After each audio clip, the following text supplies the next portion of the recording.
Hi guys, good morning. इस syllabus की श्रृंखला में क्लास 10th का अपना टॉपिक चल रहा है राष्ट्रपति, और हम पढ़ रहे हैं राष्ट्रपति की शक्तियाँ। राष्ट्रपति की शक्तियों में हमने सामान्यकालीन शक्तियाँ और आपातकालीन शक्तियों के बारे में पढ़ा। सामान्यकालीन शक्तियों में कार्यपालिका संबंधी शक्तियाँ, व्यवस्थापिका से संबंधित शक्तियाँ, न्यायिक शक्तियाँ और वित्तीय शक्तियाँ।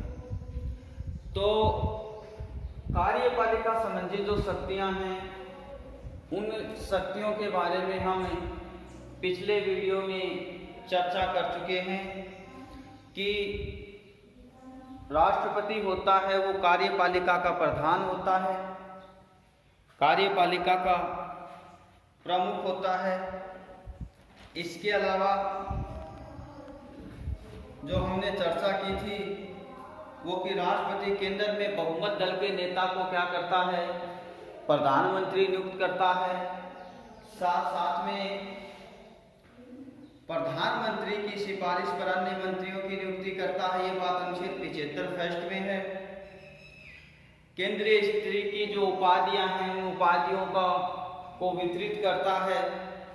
और भारत की जो तीनों सेनाएं हैं, उन तीनों सेनाओं का सर्वोच्च जो सेनापति होता है वो राष्ट्रपति होता है। विदेशों में राजदूत है। इसके अलावा उच्चायुक्तों की नियुक्ति है वो भी राष्ट्रपति के द्वारा ही की जाती है। इसके अलावा केंद्रीय जो विश्वविद्यालय होते हैं उसका कुलाधिपति होता है वो राष्ट्रपति होता है। लेकिन विधि जो विश्वविद्यालय होता है उसका कुलाधिपति या कुलपति जो होता है वो कौन होता है, सर्वोच्च न्यायालय का मुख्य न्यायाधीश होता है। अब प्रत्येक राज्य के अंदर केंद्र शासित जो राज्यपाल होते हैं, इसके अलावा दिल्ली पुडुचेरी में उपराज्यपाल व अन्य केंद्र शासित प्रदेशों में प्रशासकों की नियुक्ति है वो भी किसके द्वारा की जाती है, राष्ट्रपति के द्वारा की जाती है। अब राष्ट्रपति की दूसरी शक्ति है व्यवस्थापिका या विधायी शक्तियां। दूसरी शक्ति कौन सी है, व्यवस्थापिका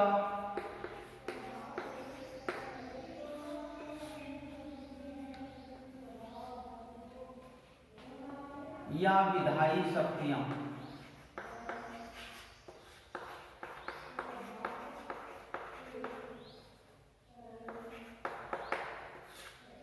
ठीक है, आज जिस शक्ति पे हम बात करेंगे, राष्ट्रपति की जो शक्तियां हैं उनमें व्यवस्थापिका या विधायी शक्तियां। अब देखिए, राष्ट्रपति जो होता है वो संसद की बैठकों को संबोधित करता है। पहली शक्ति कौन सी है, संसद की बैठकों को संबोधित करना।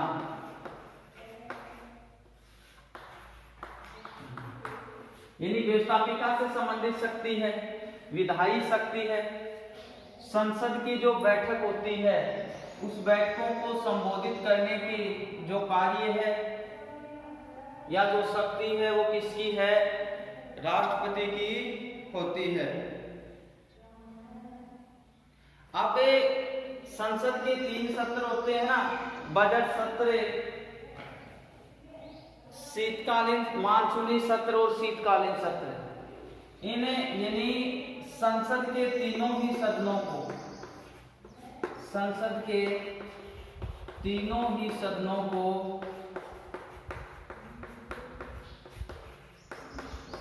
संबोधित करना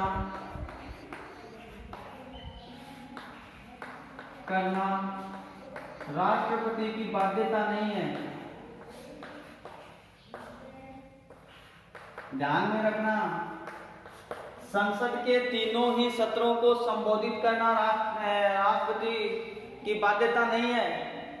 यदि बैठकों को संबोधित करता है किसी एक को कर सकता है संबोधित, दो को कर सकता है, तीनों को कर भी सकता, नहीं कर सकता, ये राष्ट्रपति पे ही डिपेंड करेगा। समझ में आई इतनी बात? लेकिन ध्यान में रखना, बजट सत्र को संबोधित करना, बजट सत्र को संबोधित करना कंपल्सरी है। राष्ट्रपति तीनों ही सत्रों को संबोधित करे या न करे, यह उसके विवेक पे डिपेंड करेगा। लेकिन बजट जो सत्र होता है, उस बजट सत्र को राष्ट्रपति संबोधित करेगा, ये उसकी बाध्यता है, यह अनिवार्य है कि वो उसको संबोधित करना ही पड़ेगा। अब जो संबोधन होता, बजट से संबंधित जो संबोधन हो या तीनों ही सत्रों को संबोधित करने का कार्य हो, बात जहां तक आती है तो वहां राष्ट्रपति का अभिभाषण किसके द्वारा तैयार किया जाता? संघीय मंत्रिपरिषद के द्वारा या केंद्रीय मंत्रिपरिषद के द्वारा। तो इस संबोधन मतलब जो तीनों सत्रों करता है, इस संबोधन को तैयार करना या एक तरीके से राष्ट्रपति के अभिभाषण, इस संबोधन में राष्ट्रपति के अभिभाषण को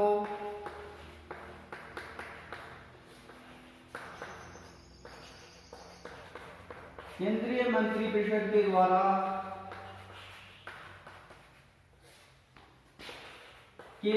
तैयार किया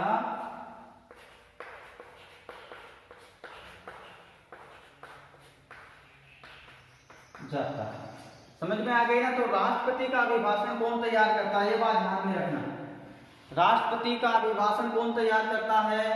केंद्रीय मंत्रिपरिषद या संघीय मंत्रिपरिषद राष्ट्रपति का अभिभाषण है वो तैयार करते हैं।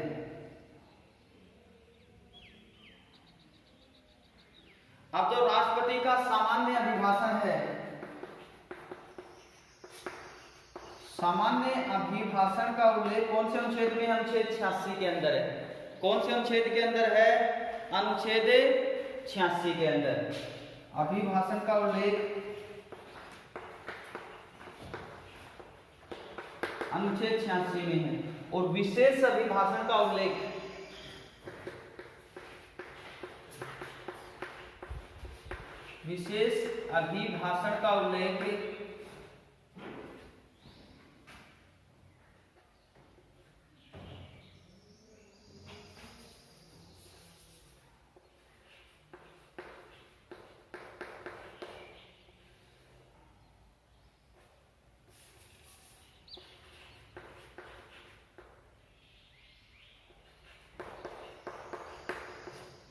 विशेष अभिभाषण का जो उल्लेख है वो अनुच्छेद कौन से में है?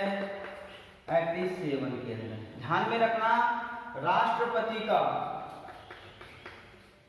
सामान्य अभिभाषण है वो कौन से उल्लेख अनुच्छेद के अंदर है? 86 में। और विशेष अभिभाषण है वो कौन से में? अनुच्छेद 87 के अंदर। इतनी बात ध्यान में रखना, राष्ट्रपति के अभिभाषण से संबंधित है। अब देखिए, राष्ट्रपति की ये हमने व्यवस्थापिका विधायी शक्तियों के बारे में पढ़ा है। पूछ सकते हैं कि राष्ट्रपति की शक्तियां, तो राष्ट्रपति की दो प्रकार की शक्तियां, सामान्यकालीन शक्तियां और आपातकालीन शक्तियां। हम सामान्यकालीन शक्तियां पढ़ रहे हैं। सामान्यकालीन शक्तियों के अंदर हमने क्या पढ़ा? सामान्यकालीन शक्तियों के अंदर हमने राष्ट्रपति की कार्यपालिका से संबंधित शक्तियां, व्यवस्थापिका से संबंधित न्यायिक शक्तियां, वित्तीय शक्तियां, और व्यवस्थापिका या विधायी जो शक्तियां हैं उन शक्तियों में हमने संसद की बैठकों को संबोधित करना, संसद के तीनों ही सत्रों को संबोधित करना, लेकिन ये बाध्यता नहीं है। फिर भी बजट सत्र को संबोधित करना राष्ट्रपति की बाध्यता है, अनिवार्य रूप से बजट सत्र को संबोधित करेगा। और इस संबोधन होता है, उस संबोधन को कौन तैयार करता है? संघीय मंत्रिपरिषद या केंद्रीय मंत्रिपरिषद के द्वारा तैयार किया जाता है। राष्ट्रपति का सामान्य जो अभिभाषण होता है वो आर्टिकल 86 के अंदर है, और विशेष अभिभाषण जो होता है से देश को संबोधित करना है इसी अवसर पर, तो वो अभिभाषण होगा वो कौन से आर्टिकल में होगा? आर्टिकल 87 के अंदर होगा। आगे देखिए,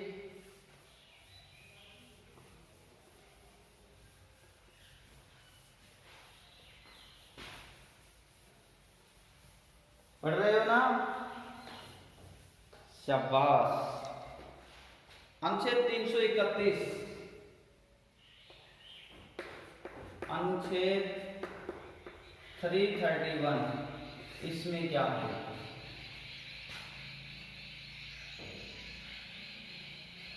देखिए, अनुच्छेद 331 में प्रावधान है।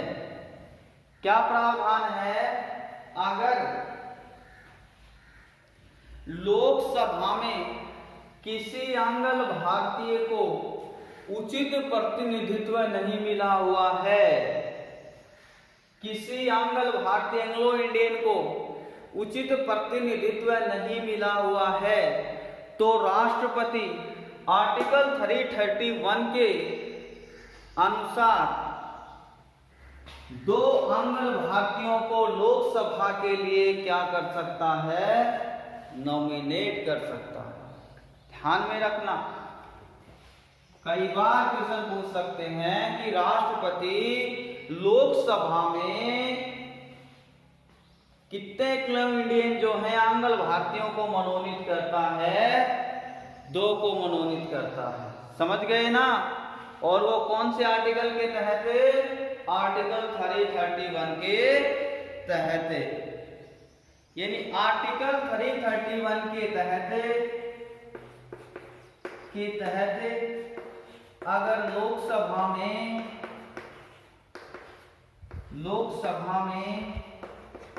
किसी आंग्ल भारतीय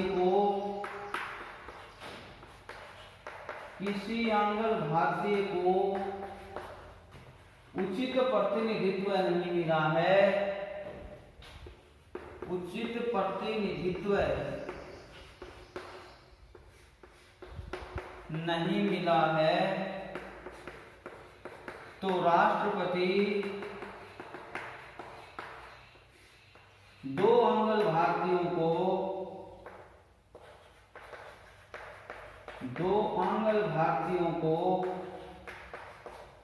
लोकसभा के लिए मनोनीत कर सकता है। लोकसभा के लिए मनोनीत कर सकता है,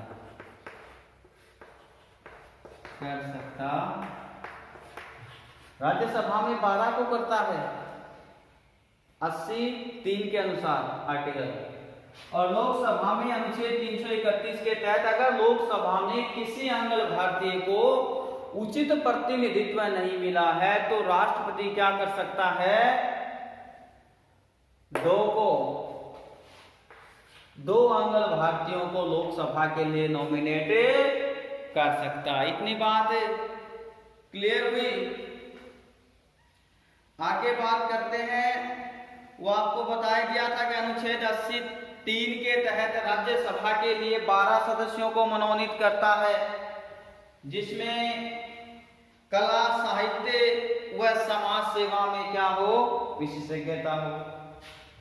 ठीक है ना? विशेष योग्यता रखते हो ऐसे व्यक्तियों को राष्ट्रपति क्या कर सकता है?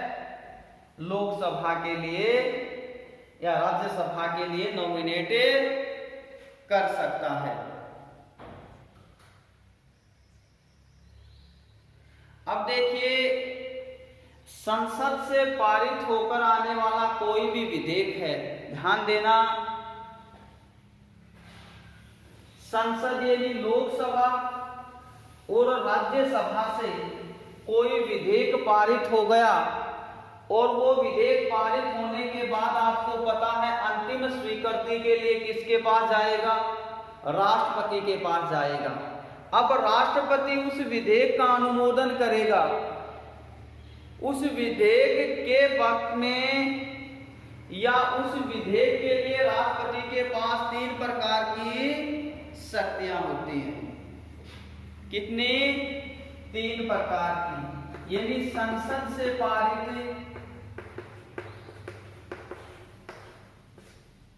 किसी भी विधेयक पर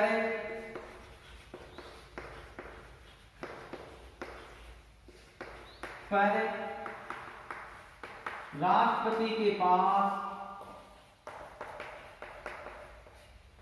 3 प्रकार की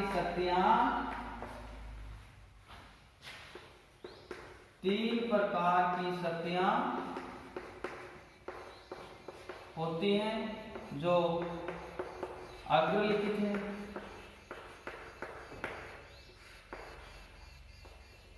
अब वो 3 प्रकार की शक्तियां कौन कौन सी शक्तियां हैं, देखिए भाई, कोई विधेयक लोकसभा से राज्यसभा से पास होकर के आ जाएगा और आकर के अंतिम स्वीकृति के लिए राष्ट्रपति के पास जाएगा, तो राष्ट्रपति उस विधेयक पे अपने विवेक का इस्तेमाल कर सकता है। इसी विवेक के लिए उसको 3 प्रकार की शक्तियां दी गई हैं।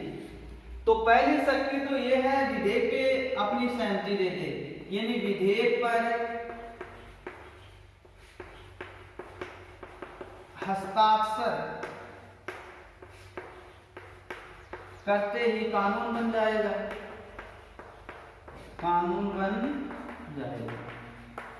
यानी पहली शक्ति तो क्या है कि विधेयक आते ही वह विधेयक पर अपने हस्ताक्षर कर देगा। हस्ताक्षर करना मतलब अपनी स्वीकृति देना, उसको स्वीकृति दे देगा और स्वीकृति देते ही विधेयक क्या बन जाएगा, कानूनी रूप धारण कर लेगा, यानी विधेयक कानून बन जाएगा राष्ट्रपति की स्वीकृति मिलने के बाद।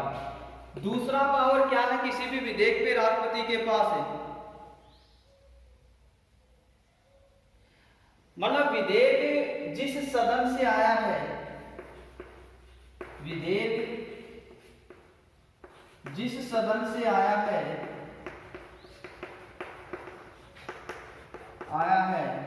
उसी सदन को पुनर्विचार के लिए, ध्यान में रखना,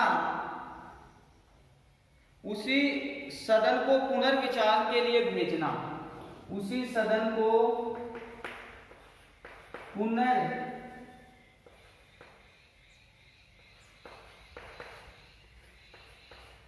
पुनर्विचार के लिए भेजना, किंतु शर्त है, ध्यान में रखना, राष्ट्रपति भी यहां बाध्य है।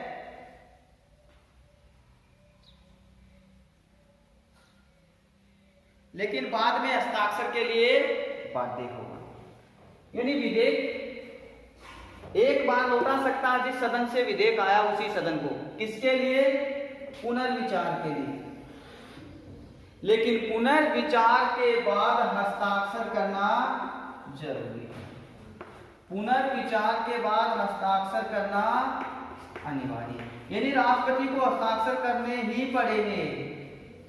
केवल एक बार किसी भी विधेयक को राष्ट्रपति पुनर्विचार के लिए जिस सदन में विदेश से विधेयक आया उसी सदन में लौटा सकता है, लेकिन उस सदन से विधेयक जब पुनः राष्ट्रपति के पास आएगा तो राष्ट्रपति विधेयक को पुनः नहीं भेज सकता है, फिर उसकी बाध्यता हो जाएगी, उसको अनिवार्य रूप से क्या करना पड़ेगा, विधेयक को स्वीकृति देनी ही पड़ेगी, ये संविधान के अनुसार है। तीसरी जो बात है, अब देखिए इसके अंदर ये बात क्यों कही गई है कि राष्ट्रपति केवल पुनर्विचार के लिए एक बार ही विधेयक को भेज सकता है। भाई अगर उस विधेयक में त्रुटियां हैं तो बार बार भी भेज सकता, लेकिन ऐसा नहीं है। क्यों नहीं है? 42वां संविधान संशोधन हुआ था 1976 के अंदर, ध्यान में रखना। तो 42वें संविधान संशोधन द्वारा पुनर्विचार पर प्रतिबंध लगा दिया गया था, यानी 42वें संविधान संशोधन द्वारा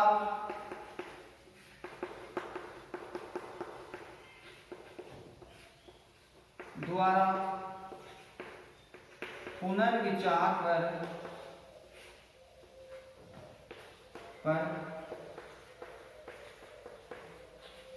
प्रतिबंध लगाया गया था।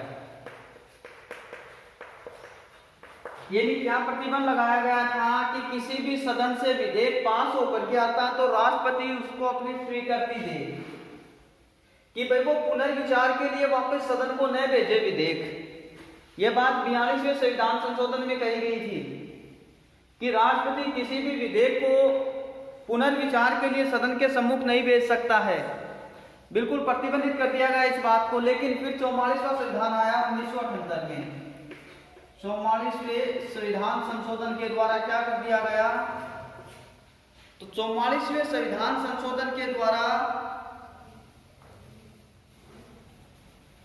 जो राष्ट्रपति को पुनर्विचार की जो शक्ति है वो प्रदान की गई।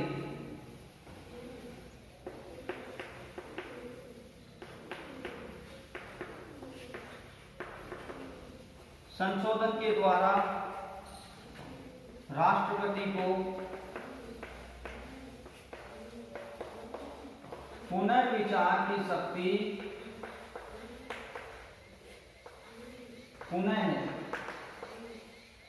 पुनर्विचार शक्ति पुनः दी। समझ गए ना? तो ये पुनर्विचार वाली बात है, ये 42वें संविधान संशोधन द्वारा बंद कर दी गई थी, प्रतिबंधित कर दी गई थी। लेकिन 44वें संविधान संशोधन 1978 के द्वारा राष्ट्रपति को ये शक्ति पुनः प्रदान कर दी गई कि राष्ट्रपति विधेयक को क्या कर सकता, पुनर्विचार के लिए सदन में भेज सकता, जिस सदन से विधेयक आया है। और इसी पुनर्विचार को क्या कहा जाता है, निलंबनकारी वीटो। निलंबनकारी वीटो यानी विधेयक को कुछ समय के लिए क्या कर देना, टाल देना, ताकि उसमें आवश्यक संशोधन किए जा सके। समझ गए ना? तो निलंबनकारी शक्ति है राष्ट्रपति की। कौन सी शक्ति? पुनर्विचार वाली शक्ति, कि विधेयक कुछ समय के लिए क्या होगा, पेंडिंग में रहेगा। समझ गए ना इतनी बात को? तो राष्ट्रपति की व्यवस्थापिका से संबंधित दो शक्तियां हमने पढ़ी हैं कि संसद से पारित किसी भी विधेयक पर राष्ट्रपति के पास 3 शक्तियां होती हैं। इसमें पहली शक्ति है, कोई विधेयक आता है उस पर तुरंत क्या कर देना, अपनी स्वीकृति दे देना, हस्ताक्षर देते ही कानून बन जाना। दूसरी बात है, उसमें थोड़ी पेचीदगी है कि राष्ट्रपति क्या कर सकता, जिस सदन से कोई भी विधेयक आता है उस विधेयक को उसी सदन में भेज सकता है। लेकिन सदन से जब विधेयक वापस आएगा तो राष्ट्रपति को क्या करनी होगी, उस पर अपनी स्वीकृति सहमति देनी पड़ेगी, हस्ताक्षर करने पड़ेंगे, ये उसकी बाध्यता है। लेकिन 42वें संविधान संशोधन के द्वारा क्या किया गया, राष्ट्रपति की पुनर्विचार की शक्ति को पर प्रतिबंधित कर दिया गया, उसको समाप्त कर दिया गया। लेकिन 44वां संविधान संशोधन जब पुनः लेकर के आया गया 1978 के अंदर, जनता पार्टी की जो सरकार बनी थी वो क्या लेकर के आई थी, 44वां संविधान संशोधन लेकर के आई थी। और वहां पे राष्ट्रपति की पुनर्विचार शक्ति थी, उसको पुनः एक संबल मिला, पुनः उस शक्ति को क्या किया गया, राष्ट्रपति को प्रदान की गई। इसे निलंबनकारी वीटो कहा जाता है। तो राष्ट्रपति के पास जो तीसरी शक्ति थी वो देखिए कौन सी थी,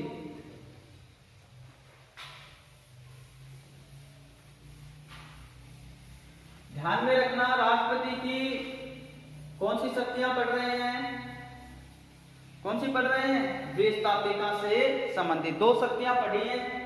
तीसरी शक्ति राष्ट्रपति की व्यवस्थापिका से संबंधित कौन सी है,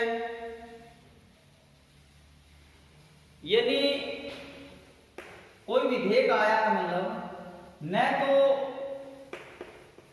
विधेयक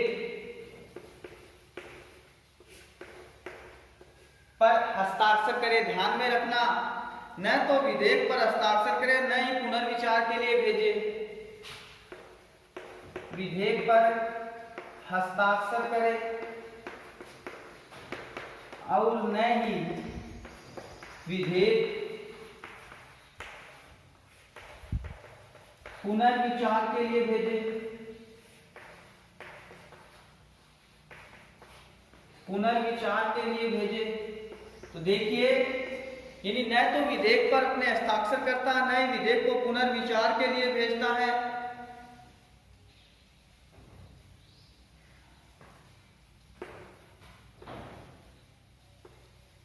उसे अनिश्चित काल के लिए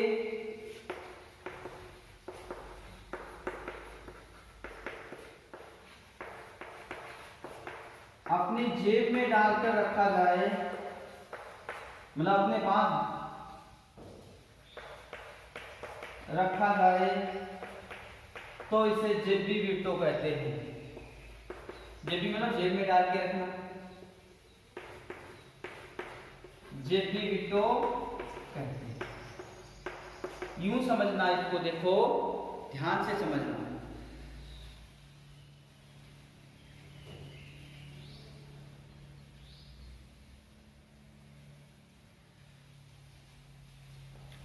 कोई विधेयक राष्ट्रपति के पास स्वीकृति के लिए आता है। किसके लिए आता है? स्वीकृति के लिए आता है। राष्ट्रपति न उस विधेयक पे न तो अपनी स्वीकृति देता, मौन है, न हस्ताक्षर करता और न ही उस विधेयक को पुनर्विचार के लिए सदन के पास भेजता है, बल्कि अनिश्चित काल, जिसका कोई समय नहीं है, के लिए अपने पास ही रख लेता है। मतलब न जवाब देता उसका, न हस्ताक्षर करता है और न मना करता है, बल्कि अपनी पॉकेट में रख लेता है, जेब में रख लेता है। इसे कहते हैं जेबी वीटो। ध्यान में रखना, भारत में एक बार जेबी वीटो का प्रयोग किया गया है। क्या किया गया है? जेबी वीटो का प्रयोग। राष्ट्रपति थे ज्ञानी जेल सिंह। ज्ञानी जेल सिंह भारत के मातृश्री राष्ट्रपति, ज्ञानी जेल सिंह राष्ट्रपति थे। और विधेयक कौन सा था? डाकघर संशोधन विधेयक। डाकघर संशोधन विधेयक 1986। ध्यान में रखना, कई बार क्वेश्चन पूछा गया है जेबी वीटो का प्रयोग किस राष्ट्रपति ने किया था? तो ज्ञानी जेल सिंह ने किया था। विधेयक था डाकघर संशोधन विधेयक। तो इस प्रकार से राष्ट्रपति की जो व्यवस्थापिका से संबंधित शक्तियां हैं उसके बारे में हमने पढ़ा है। इनको पढ़ना, कार्यपालिका संबंधी शक्तियां पढ़ना। आज के लिए इस वीडियो में इतना ही। अगले वीडियो में फिर मिलेंगे, तब तक घर पे रहें, स्वस्थ रहें। जय हिंद।